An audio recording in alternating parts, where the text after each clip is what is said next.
Pumunta ko kanina doon sa pampublikong hospital dahil kinagat ako ng pusa kahapon.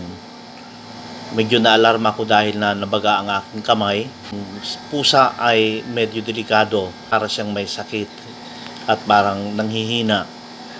Kaya natakot ako, kaya pumunta ko ng hospital. Ay ang problema, pag ito ay public hospital, ay walang sariling gamot. Bumili pa ako sa labas. Ganito pala sa pampubliko.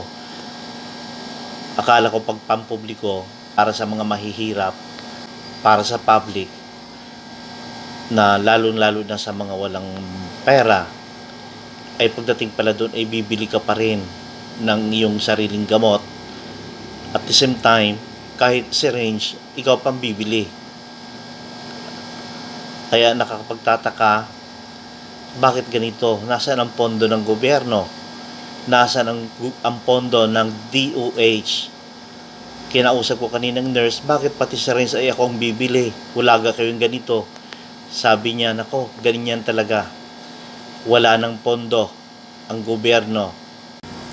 Ito pala ang gamot na ito, dalawang turok sa akin ay 1,534 na agad.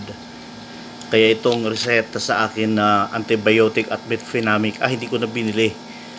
So nananawagan po ako dito sa DOH. Sana naman ponduhan naman ninyo ang pampublikong hospital, lalong-lalo na po sa mga bayan-bayan, probinsya, sapagkat kawawa naman yung mga mahihirap, walang kayang pumunta sa private hospitals, kaya dito na lang pumupunta. Mabuti na lang may nagbigay sa akin ng pera, wala talaga akong kapera-pera. Mabuti na lang may nag-abot sa akin, ay nakabili ako, pambili ko sana ng ulam, binili ko na lamang ng gamot, ituturok sa akin ang antitetanus.